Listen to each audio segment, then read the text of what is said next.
Welcome to This Week in Heresy, episode 13. No, I'm just agnostic, really. With our guest, via Skype, my mother, Nancy Pond. Hey, Mom, welcome to This Week in Heresy. Hi, sweetheart. Hi. So, for the people that don't know, this is my mom, Nancy Pond, and she's an artist, and she has a BS in business and an MBA, and she's also an agnostic. And you've been agnostic for quite a long time now. Oh, yes, since you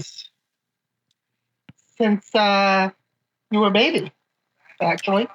Mm-hmm. Shortly after you were born, about 6 months after you were born, I just completely cut ties with the Catholic Church. Wow. Yeah, I remember you telling me that. And I know some of the reasons why, and you can divulge as much as you wish on here, or not. But you did raise me Catholic, and we went to a Catholic church for quite a while. Yes, because their rituals and the idea of sacraments mean something to me. The idea of sacraments means something to me. And that's because I actually believe more that sacraments are everywhere in your life. Mm-hmm. But and I wanted you to have a foundation of a religion when I was little. And not only that, I had no bad memories as a child with Catholicism. It just kind of developed that way because of life circumstances and stuff. Right. Well, before we move on and talk a little more, why don't you tell people what you mean by agnostic? Oh, okay. I believe agnostic means that I completely believe that God is not religious. Mm-hmm. That all religions got part of it right because God let all of humanity know a little bit about Him. So the Jews who claim a lot with Yahweh and such, and the Christians who took that and include Jesus, Mm-hmm. and the Buddhists and the American Indians and the Muslims and all of them who took bits and pieces, and so much of it is the same. Mm-hmm. All of that says to me that everyone got something from God. Right. Way back before we had mass communications. And because they all got something, I mean, even things as simple as the flood story is in so many different religions. Right. It just almost says that God gave us all something because He wasn't going to leave us all in the dark. And we just happen to name them different things. And we put our own little spins on them because of our own little cultures. Mm-hmm. And once we started traveling more, we started to get a little bit possessive about how we decided to worship God.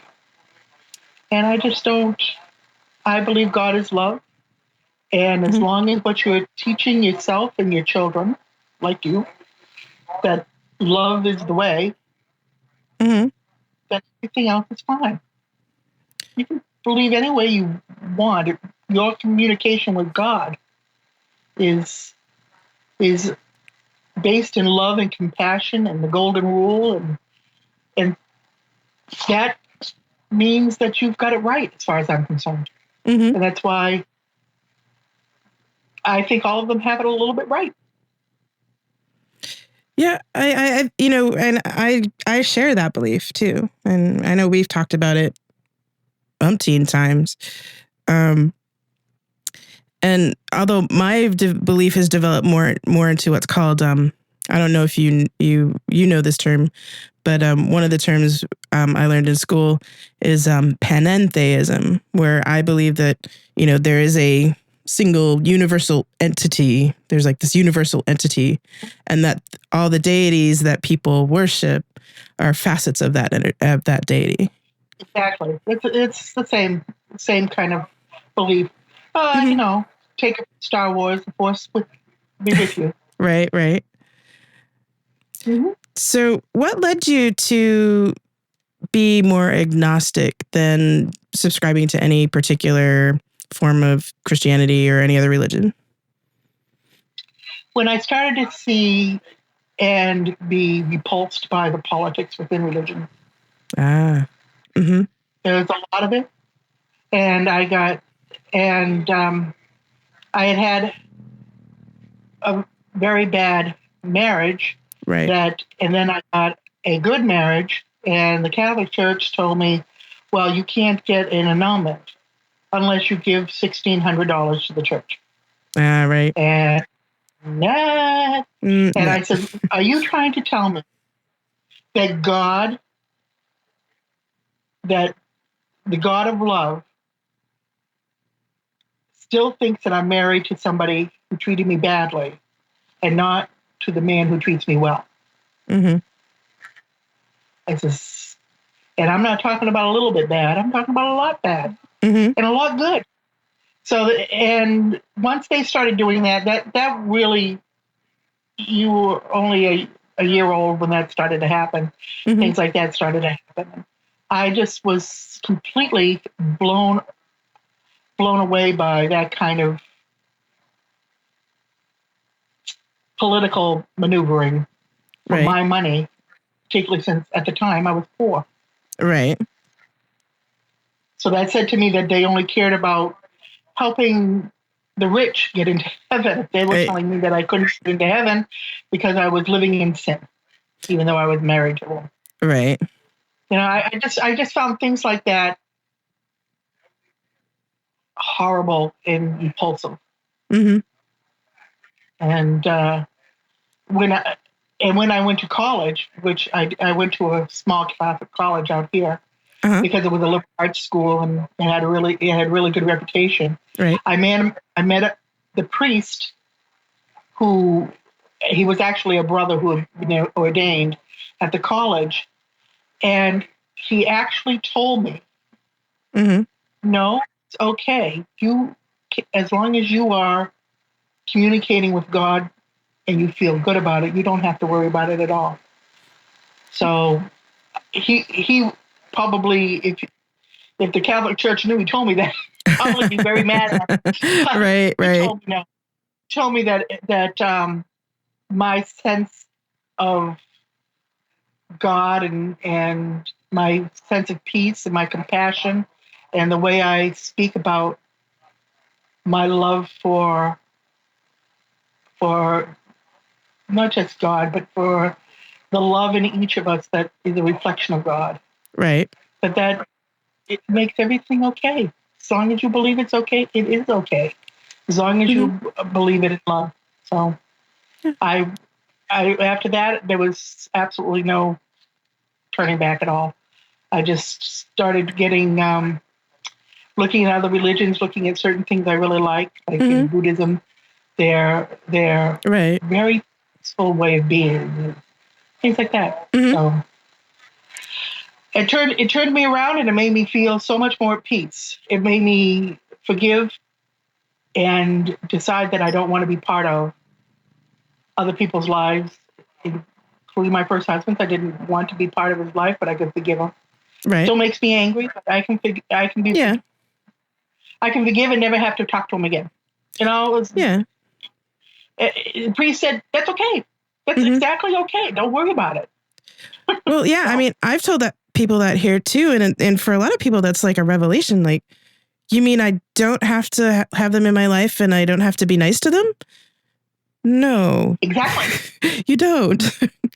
And it's just, it even boggles my mind because even a lot of my seminary friends, people studying to be ministers and pastors and such, they were like, oh, yeah, you're right. Oh, my goodness. What, this is mind boggling.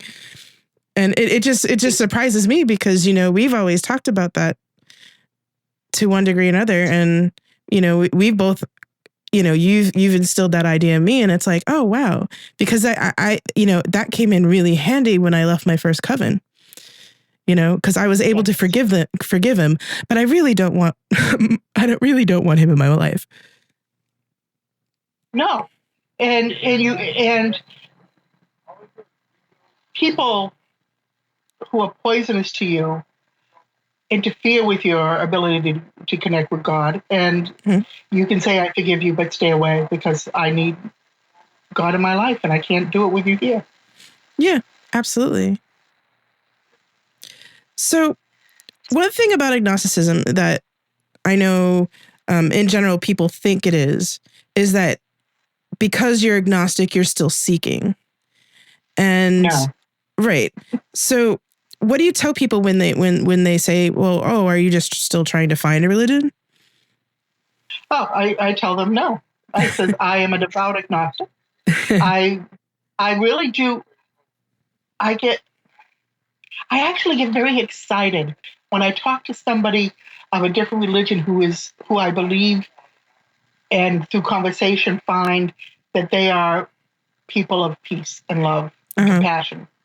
And I get excited about talking to them because I learned about their religion that way, the good parts. And those good parts show up in every single person I've ever met that has a religion that they believe in love and compassion. Right. I also find anybody who is considered a fundamentalist. I don't care what religion you are. Mm-hmm. If you are a fundamentalist, there is something wrong. Yeah. Because you stopped believing in love. You started believing in egotism. And I think that's all fundamentalism is somebody's ego. I have to be right. Yeah. Oh, go ahead. I was just saying, and I don't have to be right. Mm-hmm. Yeah, absolutely. And, there's times where I want to be right. But, I also know that people have to have their own path and have to live their own path and come to God in whatever form it is on their own. Mm-hmm.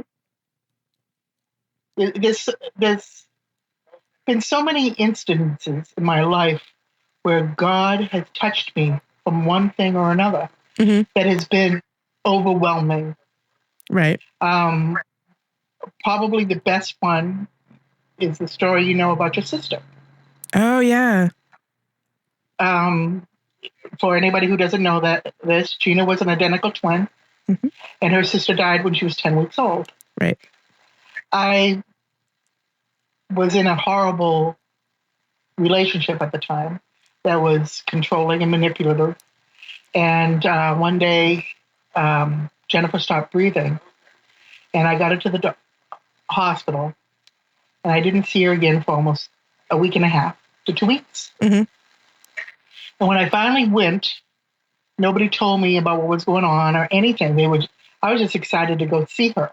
I was with you and holding you, and we went to go see her. And I walked into her room, and she was on life support and couldn't be moved. Right. She was on a warming bed. She had tubes in her head. Wow. And she could not be touched. She could be touched, but she could not be moved.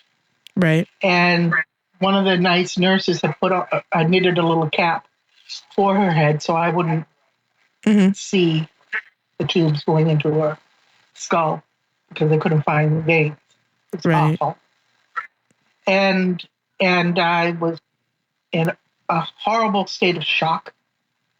They had to literally pull me out of the room, and went home, and I was there for a day and a half with you, just kind of going through the motions because I was so much in shock. Right. And then on March 10th, they took me back to the hospital, and I went there, and because it was the flu that she was infected with. Right. They had you on all of the garb to keep you, the special gloves and all that. in a mask and everything, so you couldn't catch it. Right. And so I'm in that room, and I'm just kind of barely there as I want to say barely there as human, because it was just more. My mind was still in shock. Right. I put on the stuff. I go on the other side of the curtain, and she was bathed in the most beautiful light. She was absolutely gorgeous.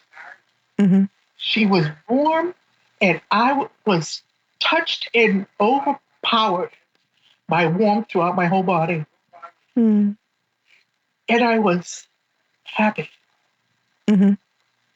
joyous. It was as if God reached down and touched my shoulder and said, "You need this." Right. And after that, I was able to take care of you better. I was able to handle her dying 2 days later. And it gave me the strength to kick your father out, actually. That's good. So I was able to move on. It was God saying that you need this because you need to be there for Gina, and you need to be there for yourself. And you can't do it now because you're broken. Here, I'll fix you. And that was an amazing moment that throughout my life has helped me through anything that might be bad, even a little bit. I know that I'm home. Yeah. That I always am amazed when you tell me that story and tell other people that story, just because, I'm in awe just hearing it, no matter when I hear it, and then watching other people hear that story for the first time is kind of amazing too, because they're just kind of, their jaw drops to the floor and they're pretty amazed that, by you and by your survival in that, all of that mess. Yeah. When I had just turned 20, and nowadays that's a real baby. Yeah, right. Most 20-year-olds can't barely stand up on their own. Right. Yeah.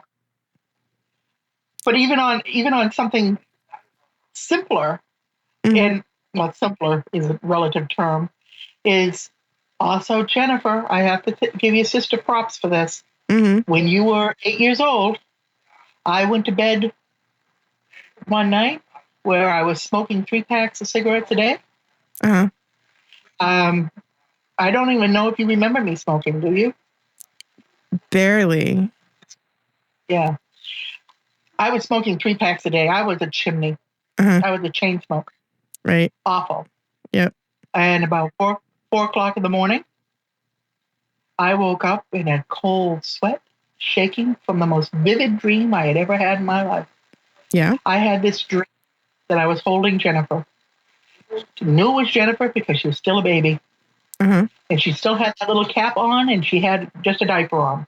And I'm holding her, and I'm happy, and I could feel it being almost sing-songy in my body. I was so happy. I'm holding Jennifer, right? Right. All of a sudden, she stands up this little tiny baby on my lap, puts her hands on her head, puts her face in mine, and said, "I died of pneumonia. Why do you hurt your lungs on purpose?" Wow. I never had another cigarette. I bet. I know you haven't, because I've lived with you. So I know you haven't. And the thing is I always put when I tell other people, if you want help quitting smoking someday, I'll tell you a story. Right. I figure that if my dead daughter comes over the Great Divide to give me a message, I ought to listen. Right. Yeah. Quite. Yeah. So those are the 2 biggest ones in my life. I've had a couple of smaller ones, but those are the biggest ones that just say to me that God's with me. And I don't think that he is Catholic, Right. Islamic, Protestant, Buddhist, shaman. I don't think he's any of those things. I think those are words we use. Yeah. Well, you remember when Aunt Frances died, right? Yes. For the audience, my great Aunt Frances passed away in 2001. Yeah, I think it was not long before the bombing. Right. Right? It's that summer, I think. Yeah. Yeah. It was right before fall, I think, because it was like end of August or something like that. Yeah. Because it was just starting to get a little on the cooler side, if I remember right.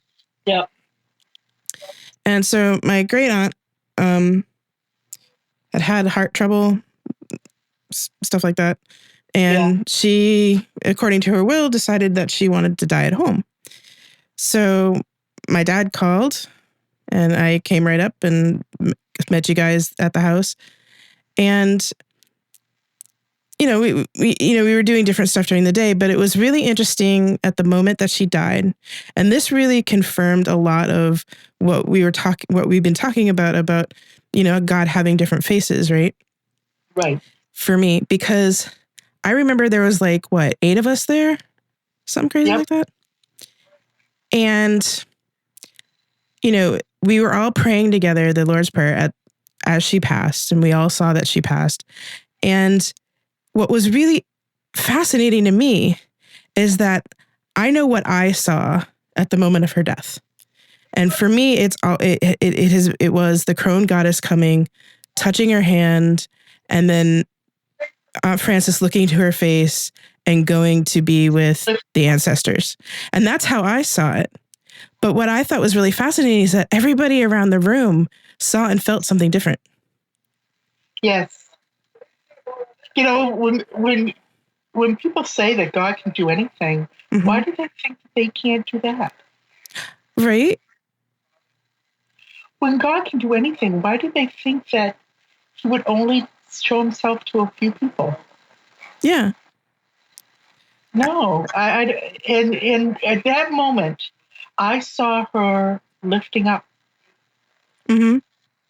I knew she was going. I knew that she was leaving us. Right. And that was a wonder. It was a wonder. Yeah. It wasn't a horror. It was sad for us because we loved her. Yeah. It was sad when your grandparents left. Mm-hmm. I'm sad by that because I love them and I miss them and I want, I still reach for the phone to call your grandmother and she's been gone since 96. Right. And I still think about Meme and be like, oh, I wish Meme could have met Sarah or, that kind of thing. Yeah. So funny because one of the things that I like to tell people, they says, well, your daughter lives so far away. Says, listen, I had this beaten in my head by my mother. When my daughter chose to go to Elmira College, I went to my mother and I complained about it because you were going so far away. And my mother looked me dead in the eyes and said, Nancy, all the time when she was little, all you would do was pray that you'd be a strong, independent woman who trusted her own intellect. Mm-hmm. You can't complain because she does. Yeah, you got exactly what you asked for. Come on. Right. So it was pretty funny. Yeah. So God listens. Yeah, absolutely. Unintentional consequences. Mm-hmm. So it's pretty funny. Yeah. Yeah. Well, I just think it's amazing that, and one of my mentors, Bishop, and you saw her at graduation when she gave the graduation address. She had a story about this couple that came to her and was like, oh, my son has turned Wiccan. What do we do? Wiccan, and what do we do? And she's like, well, aren't you glad that they have something to worship? They have something in their lives like that? And, that really made me think of you because, you've always said that too, as long as it's based in love, it's okay what you do. Right. And as soon as they start talking about getting rid of your family, giving me all your money, don't like these people. As soon as they start say anything like that, run, don't walk to the nearest exit. Yep. I've been there. Yeah. Yes, we have. Mm-hmm. The fundamentalists, to me, particularly fundamentalist Christians, because I have a brother who is one, Yeah. are judgmental Mm-hmm. and self-righteous, egotistical, all of those things, because they just believe that they're just the only way. And as soon as that happens, to say that it turns me off is an understatement. Yeah. As far as I'm concerned, I think it's almost evil. Yeah. I mean, what's really funny is that if you're for a lot of religions outside of the Christian bubble, as I like to say, they don't believe they have fundamentalism, which is really funny because, I have seen it in the pagan community. I've seen it in other religious communities that are not Christian specific or Judaism or Islam. It's no respecter of religion, that kind of attitude towards a particular religion. Yeah, it's. I just believe that there's certain things in this world that you just cannot judge another person on, and they're religious. Their way they choose to worship God is one of them, Mm-hmm. and there's too much of it. And fundamentalists tend to be extraordinarily vocal about it, I guess is a good word. Yeah. It's very, my way or the highway type thing. And I just, that's awful. Yeah. Well, I know, that kind of thought that, we've been talking about and, how you raised me, it's really informed my call because, I do so much interfaith as part of my ministry. And, it seems interesting to me to watch people because I really approach it the way you've taught me all my life. What you're doing is fine. You're doing it in love. That's awesome. Go with your bad self, Yeah, exactly. And I'm kind of repeating myself here, but I always find it really interesting that, that idea really blows people's minds. Yeah, and I've had a lot of people say I never thought of it that way. Mm-hmm. Mm-hmm. That's because so many religions discourage thinking, which I don't. I guess I always think that God gave you the mind. Why would you not want to use it? Right. Yeah, but it's you can't seem to talk to some people about it. So you say, "Oh, I forgive." Say to yourself, "I forgive you," because if you say it to them, they'll go, "Oh, oh, oh." But I just don't let people like that stay in my life very long. Yeah. They kind of pass through. And even though I love your Uncle Walter, and I always will, yeah, I can't have him. I would never be able to have him in my life day to day. Yeah, that was really sad. And, and actually like having to go as far as ban him on my Facebook page because he started homophobic stuff on my Facebook page. And I was just like, okay, this is not my godfather. No, because that's not. And I do understand that somehow this has given him some kind of strength. Mm-hmm. And that's okay. But I find it arrogant, and I can't. Yeah. I just say I forgive you, and you're not really part of my life. So you're certainly not part of my day to day. And you can see it different because you get your Aunt Mary, who was a very devout Catholic, and she certainly has never been judgmental about anybody. Oh, absolutely not. She's even come to me for advice. I mean, in a priestly way. A lot of this has to do with your grandmother, Eh? Your meme was brought up Baptist. Oh, yeah, that's right. And she became Catholic because your Pepe's family would never have accepted her.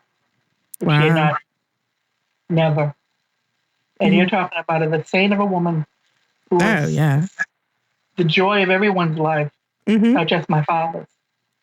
And the thought that they wouldn't have accepted her at all if she did not become Catholic and raise all of the children Catholic, they would not have, they could not have married. Wow. So she said, okay. And she became Catholic and she practiced the religion. But her Baptist roots didn't ever leave completely. And as far as she was concerned, that probably is where it started for me. That, no religion should tell you can't marry somebody. No religion should be anything like that to any. And she was, very tolerant about everybody. Oh, yeah. Except for Jehovah's Witnesses. Right. Yeah, that's a story that I should tell. Yes, you should tell that story. It's quite funny.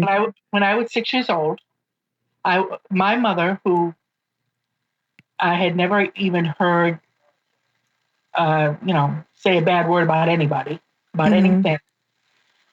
She just was very generous and loving and wonderful woman. I was 6 years old and home from school, sick. There's a knock at the door, and we have a big living room, and my mother answers the door, and there are a couple of Jehovah's Witnesses outside. And my mother very politely says, well, I'm not interested. I'm very happy with my religion. And starts to close the door. And one of the guys says, you're not interested in going to heaven? And my mother, without missing a beat, said, if it's full of people like you, no, I'm not. I love Meme. I miss her. Me too. She was awesome. Oh, yeah. She had some great one-liners, I'll tell you. She made the best grilled cheese ever. Yeah. Oh, that's what you remember, huh? That's one of the big things I remember. Not the only thing, though. Yeah. That's, the sense of humor that my mother had and the stories that she told, all of those things, all were always based one way or the other in love. But that was one of the times when, oh my God, I couldn't believe it. It was so imprinted in my mind. I never heard my mother talk like that. Right. that I can actually still hear it, and I was like 6. Oh wow. That's how impressed I was by that statement. Funny. So one thing I want to ask you is, what do you think of people who are using religion to discriminate against other people? Like specifically, when I came out, you guys were pretty awesome about it. But I don't know if you saw earlier, there was a pretty horrible video about a family who beat their gay son. Oh no, I did not see that. Yeah, don't look for it. You don't want to watch it. No, but I'll dream about it for weeks. So yeah, but they were pretty cruel, and actually the internet kind of rallied around him and helped him out. But I just want to know what you think about that as a parent, because a lot of friends of mine, there's a lot of people I know that have mixed relations with their parents, and some have good relations like you and I, but there are quite a few that have a really bad relationship because they are gay or trans or whatever. Oh, Gina, you're just Gina. You're the little girl I held in my arms. You're the little girl that I was terrified for when you got pneumonia when you were a year old, and the doctor didn't seem to care that I'd already buried one child with that. You're the little girl that swam so much in Lower Falls that you put holes in the seat of your bathing suit. Right. You're just Gina to me, and I love you. And when I, as a parent, I am your safe place to fall. Right. And I believe that as a parent, that is your job. Mm-hmm. And anybody who would hurt somebody on purpose for how they choose to love another human being is absolutely evil. Mm-hmm. Because to me, the manipulation of that, the Mm-hmm. withholding your love, oh, that is evil. Your father and I love you. Right. And because you love Sarah, Mm-hmm. well, automatically just flowed right to her. I mean, we love you. I Mm-hmm. mean, I, I do not understand how you can love somebody 1 second and not the next. I Yeah. do not know how you can be loving and giving and hugging and then beating. It doesn't make any sense to me. Yeah. It doesn't make sense to me, and I'm not even a parent yet. I just have cats.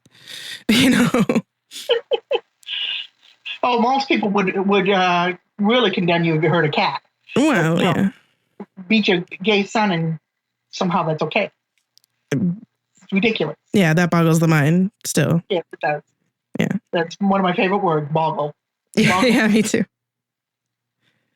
I use it a lot on the show, and I think it's kind of funny because I especially in my my Heretic Speaks ones, I use it boggles my mind a lot.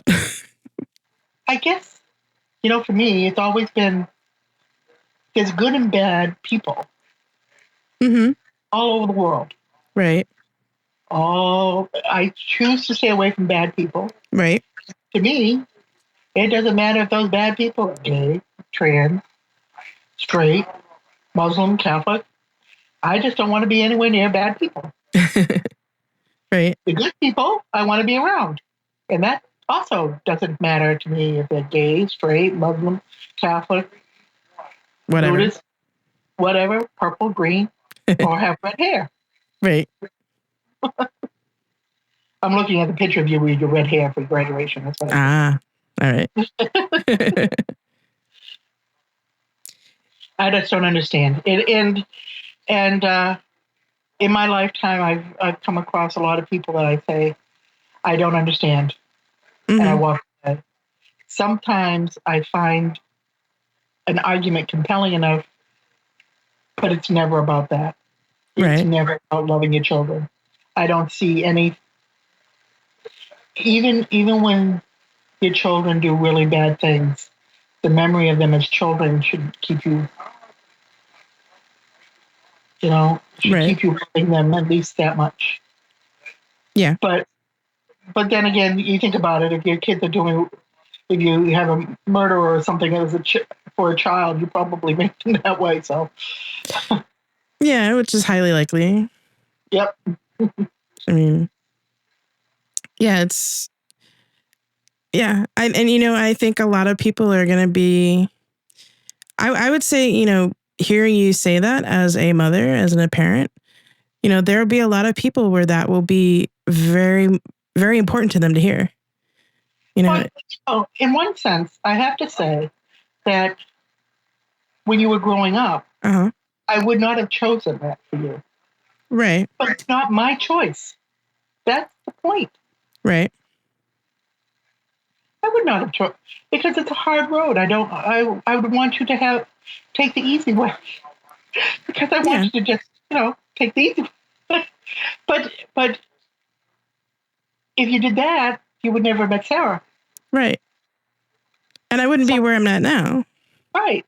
All of those things. So a parent never chooses hard things for their children. They never choose their children to get a disease. They never choose their children to be unhappy or any of those things. Mm-hmm. But to not love them, I don't understand. Couldn't happen to me. So, Yeah. So if you were lucky because you had me and your dad for parents, then good. Yeah. To put it bluntly, yes, I am actually. Yes. Father, help make you brave. Mm-hmm. And Sarah, I know Sarah really appreciated the love that you showed her when, especially when you first met her, and finding out about her and who she is and all of that. It's something she talks about frequently. Good.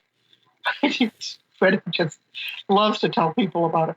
My daughter's married to a rocket scientist. It's a very great thing to say to people because they get boggled by it. Right. That word again, boggled. Yep. Yeah, I tell that to people too. I was like, I married a rocket scientist. I so scored. Well, you know something, sweetheart. Mm-hmm. She scored a lot too. Yeah. You're always been an awesome human being. Oh, thank you. For anybody who doesn't know this, Gina cried for 3 weeks when she saw Elephant Man. I've told that story. She just wanted to go help him. Yeah. Well, I know you've seen. I mean, you raised me, so you've seen this in me all the time. But I just don't understand the need for people to hurt other people who are different or who look different, sound different, whatever. Mm-hmm. It's always something that's really confused me. And the Elephant Man story is a perfect example. Like, I was so confused. Like, why would they want to hurt him? He's very sweet and he's very kind. And I've tried to do that in my life and my ministry, especially, is take people as they are, where they're at, wherever they are at, spiritually, emotionally, and meet them where they are, and meet them in the space that they're in. And, and I want to integrate that as much into my ministry as possible. It's an amazing thing to think about how people can't get beyond maybe a first reaction of somebody being really different. Right. Might be a little bit, oh my goodness. Mm-hmm. But that first reaction should be a clue. Oh, wait a minute, that's awful that I just did that. Mm-hmm. Or awful that that's part of, my reaction to that is awful. Mm-hmm. And to make the conscious choice to correct it. Right. That's what learning is. Mm-hmm. You find, if somebody looked like the Elephant Man today, my first reaction when I met him might be to stare a little bit or be a little surprised by it. Right. But I hope I'm grown up enough to say, but this is special. Right. This is something I might want to know. Mm-hmm. That type of thing. Well, did I ever tell you the story about the little boy in Rhode Island when I was still living in Rhode Island? No, I don't think so. Well, I was going to go get some blood testing done for the doctor. I don't remember what I was doing it for, but I was standing in this little alcove where the directory for the building is, and I was trying to figure out where to go get my blood drawn. And suddenly, from behind, this little boy just came up and gave me this huge bear hug around my legs. And I was kind of a little confused. And so I turned a little bit and I looked down, and he had some genetic deformities in his face, and he was autistic, and which I learned a little later. And but he was just giving me this huge, sweet, wonderful bear hug. And I was like, and I squatted down. I was like, oh, thank you so much. I really needed a hug today. Thank you so much. And his mom's face, because his mom came in right behind him, and his mom's face was just like, her jaw dropped. She wasn't expecting that, actually. And she's like, oh, thank you for being so nice to him. I was like, of course, he's a kid. And kind of is so sweet and so wonderful and so joyous. Yeah, well, it is a gift from God. Yeah, well, the interesting thing is that we ended up in the same place because he had to go get blood drawn, the little boy. Mm-hmm. And I was talking to the mom, and and I was telling her about my feelings about how treating people with respect and with care and love and compassion, no matter who they are or how they look or whatever. And she's like, you are one of the first people to really treat him well. How hard is that for a parent to see a child treated badly? I mean, just a bully being bullied is an awful thing, but to have a child, special child like that, and have nobody give compassion to them, sad. Well, I think that's true for everybody. Like, I keep telling people, yeah, sure, I have a lot of feelings towards my first coven leader, right? And I don't particularly want him in my life. But if I got a call from him one day saying that he wanted me to be at his deathbed, I would, because it's the compassionate thing to do. Yes, and in some sense, that's an evolution on me. Yeah. Because I don't know, there are some people I wouldn't go to.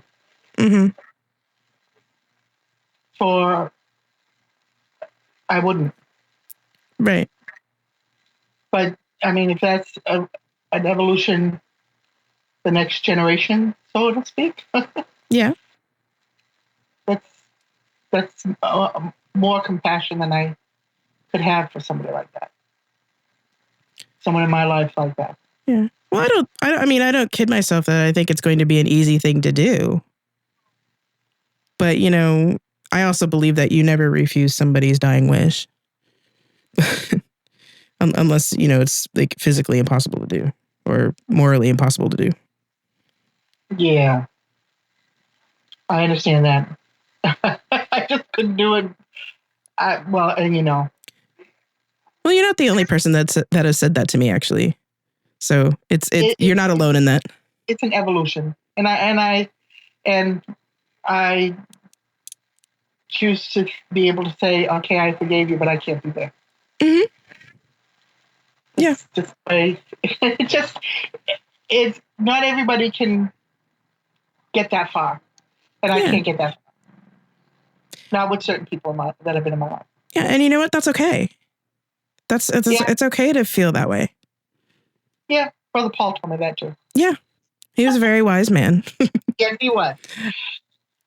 I think I kind of threw him for a loop, but I think I impressed him, at least with some of my theological thought that now I can now call theological thought. Oh, I had a private talk with him at when we went to go see Desmond Tutu. I had a little bit of time to chat with him, and and I think A, he didn't know exactly what to do with me, and B, he was kind of impressed. So Brother Paul was impressed by anybody who was willing to speak to him on an honest level about how they. It's one of the reasons why. I mean, he surprised me so much when he said that that you should speak more often about how you feel about things because you do it well. And I'm so surprised because, well, growing up, I had a speech impediment, and the idea that I spoke well about anything still surprises me sometimes. Well, you did a lot of practice on me. That's true. I read everything from Shakespeare and Alice in Wonderland and The Wizard of Oz. Yeah. Wind in the Willows. I would read to you just about anything.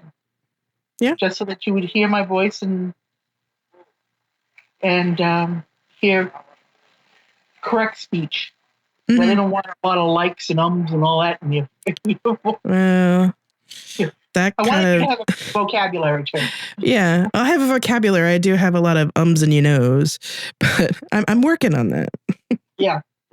If I heard too many of them, you would know I would tell you. Oh, I'm sure you'd let me know. Be like, "Who last heretic speaks? Oh my God." Yeah. That's what editing's for. Yeah, that is. So, Did I ever tell you about the Buddhist monk? I think you did, but that's a good story too. Yeah, when I graduated from college, that now happened. Yeah, the only thing I wanted was to go down to Washington D.C. to go into the Smithsonian. particularly since they had a particular art exhibit about Whistler. Right. And I was able to see it. And I'm in there and I'm looking at, I've been walking around this one art gallery in the Freer Museum, and there was like 7 or 8 Buddhist monks in the museum walking around. And we went into this one hallway, and I'm looking at, I don't even remember what the painting was. See, that's how much this impressed me, because this is more important than the painting I was looking at, which for me, that's not cool. Right. I'm standing there with his dad, and we're talking about this one painting. And this Buddhist monk comes up and stands beside me. And he says, "Excuse me." I said, "Yes. So you need help with something?" He says, "No. I just wanted to stand beside you because you have such a beautiful light." Aw. That's amazing. And it was. Made me feel really good. It was just it's such a nice thing to say. Yeah. And something like that just sticks with you. That's been a long time now, and it's there in my mind forever. Yeah. Those moments are amazing. Yeah, because he had no reason to do it. He had no reason to speak to me at all. Yeah. He certainly have a reason to come over to me. It's special, and say something like that. Right. Well, I think it's those little moments that let you know that God's paying attention. Yeah. Yeah, and so often in your life when things are rough, or there's a need to feel like something good is out there for you. Yeah. You're not feeling it very much. Right. And I know there's been a number of times in recent history that I haven't felt it much. Yeah. I hear you. Well, Mom, I think we're out of time for this episode. So I was going to put on the show notes that if people want to get in touch with you, they can leave comments on the blog and I will get them to you. Is that all right? That's perfectly okay with me. All right. So we'll do that. And thank you so much for doing this interview. I know you kind of stepped into it. Yes, I did. Yeah, that was really kind of strange, wasn't it? Yeah. Well, it was kind of funny. You're like, get Agnostic on, Gina. I'm like, really? Yeah, I guess I could. Good idea, Mom. Yeah. Thank you so much for doing it, though. You're welcome, sweetheart. Right. Anything for you. You know that. Love you, sweetie. Love you, too. I'd like to thank my mom for joining us this week. And as always, if you have comments, questions, or would like to read the show notes, you can go to thisweekinheresy.com. There you can also subscribe to the show via iTunes or the Stitcher app, join our forums, or follow us on Twitter at TWIH Podcast. Thank you very much for listening, and we'll see you next time.